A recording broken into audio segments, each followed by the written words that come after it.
I'm Phyllis Stark from All Access Music Group, here with Kix Brooks. We're talking about this wonderful new film. First of all, general question, what did you think of it? Well, I liked it. I liked it for a lot of reasons. I'm a fan, a huge fan of Guy. And I think fan stands for fanatic. And I knew Guy, and I think I can honestly say we were friends. There's a worship component on my side of things to that. you and a lot of other people. Yeah, right. But fanatic does mean you want to know everything you can know. And he was such an interesting character that it could have gone on and on for me. You know, I think it was fantastic, the depth that this film went into. But it was also amazing to me just knowing Guy that he was that into even tape recording all that stuff. I didn't know that part of him, you know, because I'm even one of those guys in a room, if you're just sitting around in a room enjoying each other, I'm like, somebody picks up a video camera, I'm like, you know, we're doing something here that I would prefer not to be recorded. You know, this is a moment, a memory that I would like to be in our minds and our hearts and go away. On the other hand, as a voyeur and a fan, it was great to be able to see that inside part of his life. So God bless him for leaving us the tidbits that he did. I thought those were really special, the moments, just the unscripted moments. It seemed though like Susanna was really the one that was manning TR there in the in the film, and Guy and Townes just kind of went along with it. I think you're probably right about that. But at the same time, I never heard him curse it or really turn that SOB off or anything, which I would have expected out of him. So, you know, but apparently that's one thing I think we learned from the film, that he would go along with about anything as far as she was concerned. So. Can you imagine him today when everyone has a camera in their hand? He'd probably have a few choice words.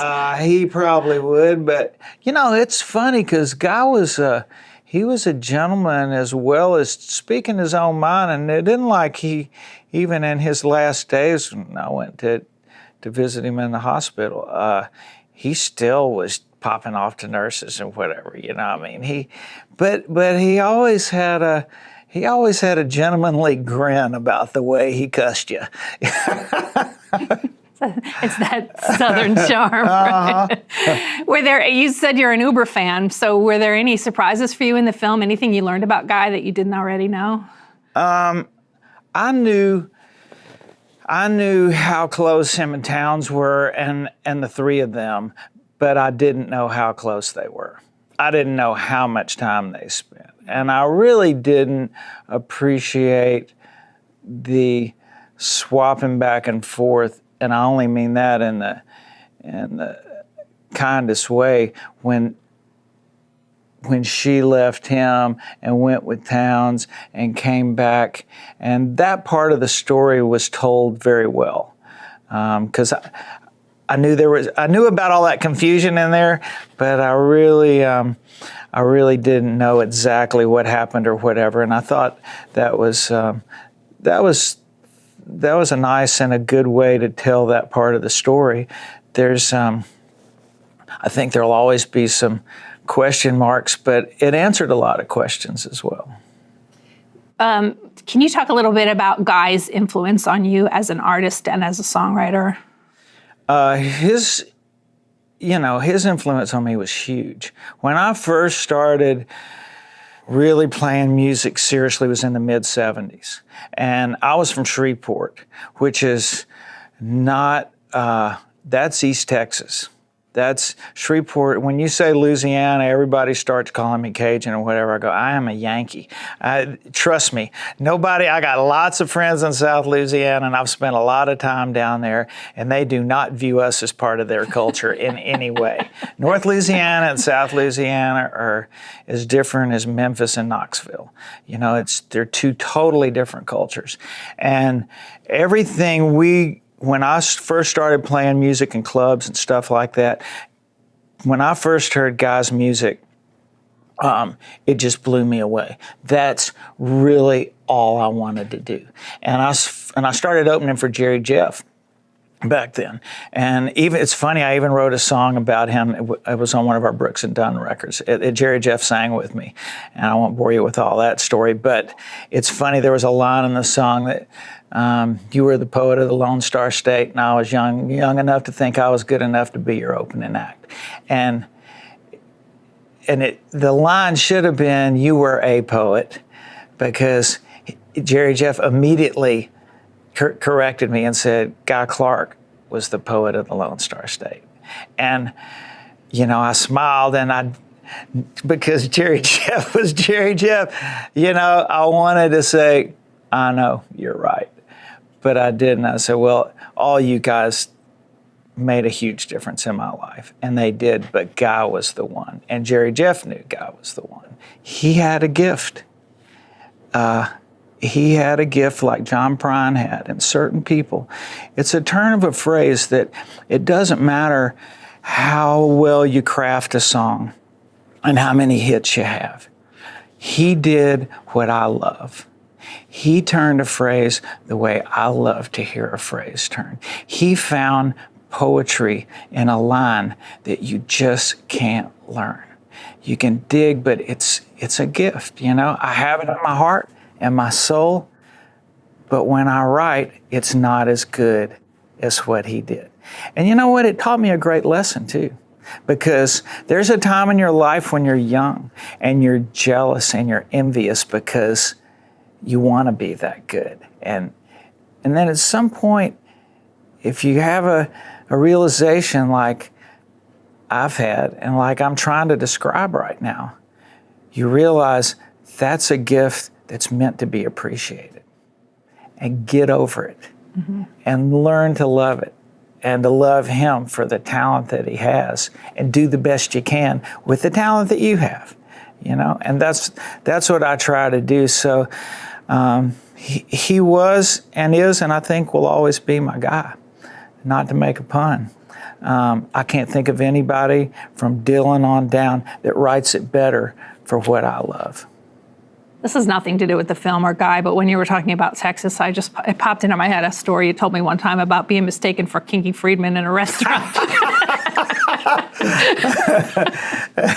Yeah, I spent a lot of time in Texas, and again, that was the music I was chasing. It's still, even the Grand Ole Opry being in Nashville. And there was a couple of things that were true turning points for me, because as you know, with Texas songwriting, there's a lot of writers that don't ever want to get out of Texas. If you're not doing that Texas songwriter thing, you're not cool.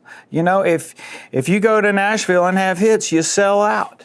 And God really turned my head.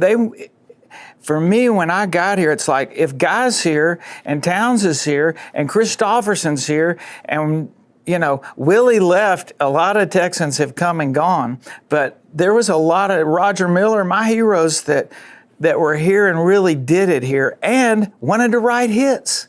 It made it okay for me. He said something in the movie, who wouldn't want to write a Garth Brooks song? I'd want to write a Garth Brooks song, but I'm cursed with artistic integrity or something. That I may not be quoting him directly, but obviously it stuck with me.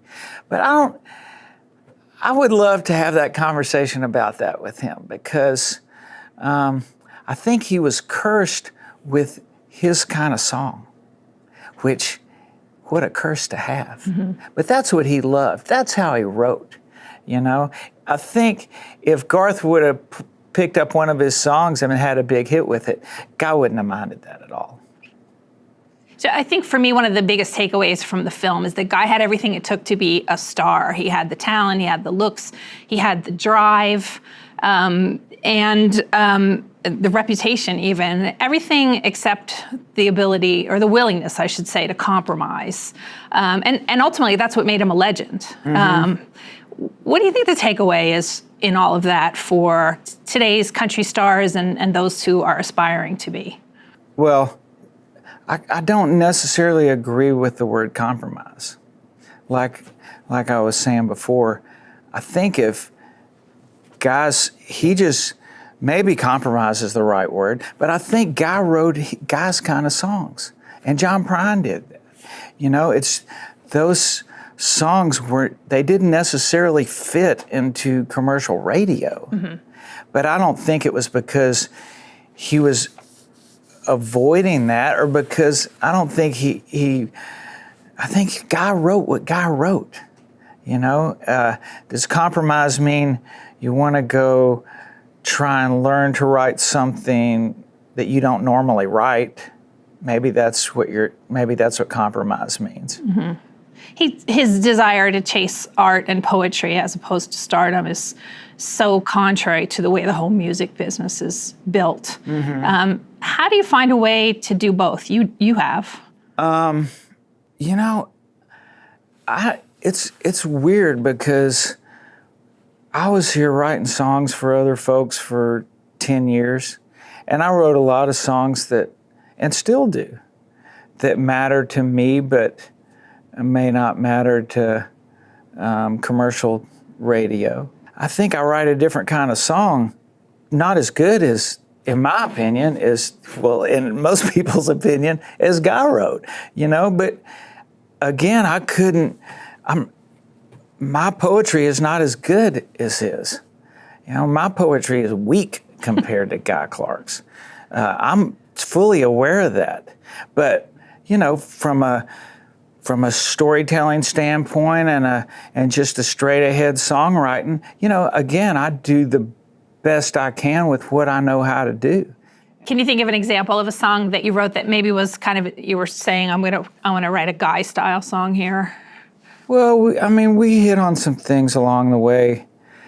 As far as anything you might have heard, Red Dirt Road is a song that digs a little deeper in the well. You know, it was a commercial radio hit, but lyrically, I think it said some things that I wanted to say. Is it digging as deep in the well as, you know, is the old Randall knife? No.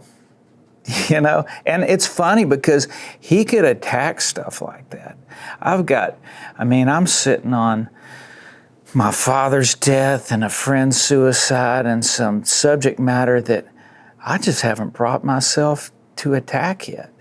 You know, he went right after it. You know, he just cut open the wound and let it bleed, you know, and went in there and just took care of it. And that's hard for a writer sometimes, just to let it go and to go after it. You know, it's painful and it's exhausting. Yeah, that part in the film where they showed him talking about his father's death and singing the Randall Knife, I actually cried. That was a moving part of the film for me.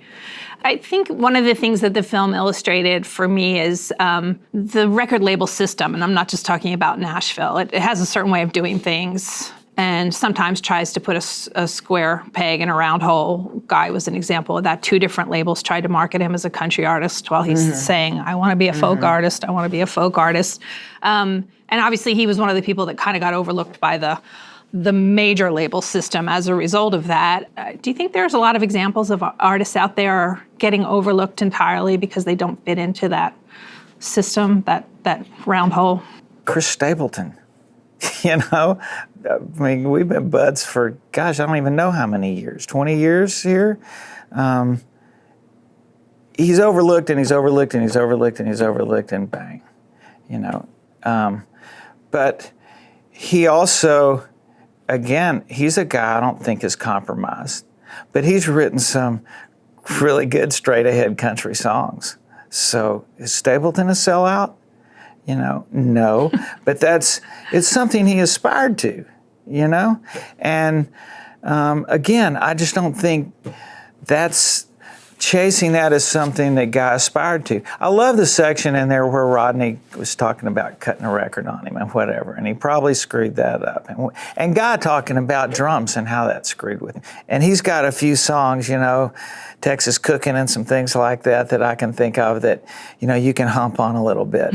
But for the most part, man, he's a storyteller, and I just don't want drums or anything else getting in the way of that story. I want to hear him talk. I want to hear him tell it.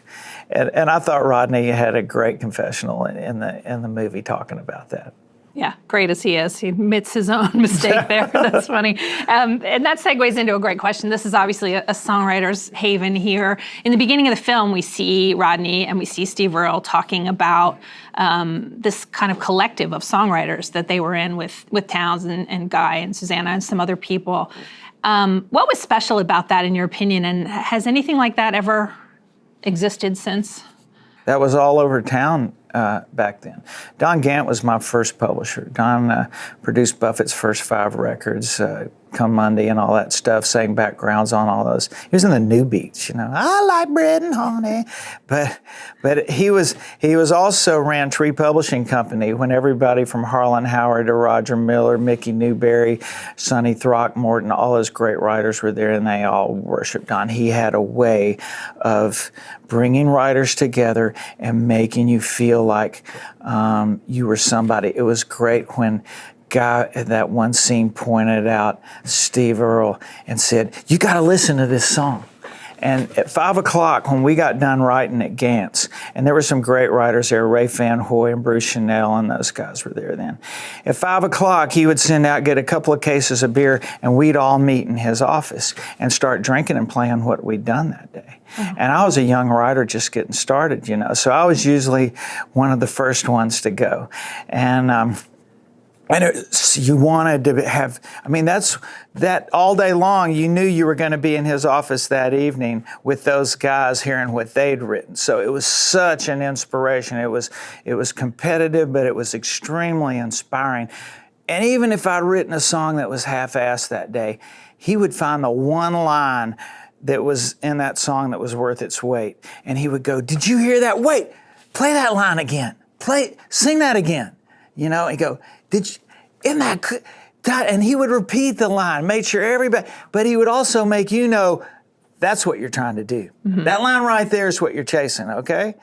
And it was really, really helpful. And there were a lot of groups like those guys. They had their camp and we had our camp. Those camps were all up and down Music Row. That's what Music Row was. There was so much energy. And people from Tree would come down and and we go out and crash their parties and see what they were doing. And that was real competitive. Go down to Combine and see what those guys are doing. It's like, wow, this town had so much collective, competitive, inspirational energy at that time. I'm sure it's out there somewhere right now, and I'm not really chasing that dime anymore. But it was really fun for us, and I felt all of that part of the movie in a big way. Collective, competitive, inspirational energy. I love it. The film was, I think, at its heart, a love story, and it was kind of a couple of love stories, but let's just take the Guy Susanna story. Mm-hmm. As somebody who I believe is celebrating your 40th anniversary this year with your wife, Barbara, what do you take away from just the partnership and the love story aspect between the two of them? Well, you know, that's a man's lucky if he's got a ground like that. And Barbara and I, you know, met before I had my first song recorded, when I was playing in some clubs up in New England, you know, when we met. And so she knew what my dream was. And it's funny because I did leave her and told her that, you know, I had to go give it all. And I loved her so much it was a distraction. And that's a 20-year-old stupid thing to do. But that's what you do when you're 20. You have all these ideas and you think you're the smartest guy on the planet. And I went to New Orleans and she visited, and when I got to Nashville and really started digging into writing and whatever, I was lonesome and I realized who the love of my life was. And she fortunately came to town and we got it back together. And yeah, you're right. But before I had my first song recorded, we were married. I was writing. I was serious about it. Then out of the blue, I met Ronnie Dunn. I'm 36. He's 38 years old. What are the chances we're going to have any success? And of all people, Guy Clark reached out to me to see if I wanted to write a song, which was one of the most important things that ever happened to me. Not that I would ever write with Guy. That's hold him in the ilk of Roger Miller saying, "I don't notice Picasso co-paint," and B, I love sitting in a room and being able to talk to him, thinking he had enough respect for me that he'd want to write with me. But I didn't want to have that even one day moment with him of him wondering what I was going to come up with, or me waiting for his genius trying to put a song together. It was an uncomfortable situation that I did not allow myself to be in. The fact that I was friends with somebody that I admired that much was plenty good for me. Wow. Did he ever ask again after you said no, or was that just... I didn't say no. Oh, okay. Just avoided the question. You just got busy all of a sudden. No, that's how writers do, You say a lot of times, hey, we need to get together and write sometime. That happens all the time in this town, Yeah. It happens every now and then. Some people follow up. I'd much rather go to his house and talk about guitars and what kind of bridge that he put on this or that, or, life, love, and the world in general. So you, as a friend of his, one of the things that struck me in the film was that he seemed offended by the term craftsman in relation to describing himself. Any idea why? I think because that term can mean you learn how to craft a song, but that song is not necessarily. I call it inspiration versus perspiration. If you work and you whittle at words long enough, you can even have a hit. If you cut a ditty that's got enough bebop that for some reason hits a fun chord with the general public, you can have a big old record. But that's if you craft a song. That's not what he did. For him, he created a piece of art, is what he liked to think of what he did. That's how he liked to think of songwriting. Anything else about the film or about Guy that I didn't ask you about specifically that you wanted to talk about? I remember telling him goodbye and a couple of weeks before he passed away and pulling up in the parking lot and after doing a lot of soul searching about how I would do that, what I would say. And Steve Earle pulled up next to me in the parking lot. And I looked out the window and said, "Man, I'm so glad to see you." And he said, "I'm glad to see you too." So we got to go in together and spend a little time with him talking about guitars and music and stuff like that. He was in good spirits that day. And knowing his and Steve's history, I came up with some excuse that I had to go, leaving the two of them alone. But I went and shook his hand, and he wouldn't let go of my hand. He just kind of squeezed it, and I just looked him in the eye and just gave him the nod. I said, "I know, man." And he just kind of let out a breath, and he gave me that look, and he said, "You go break a heart." Just kind of a great poet's last words to take with you. And I still got to write that one too.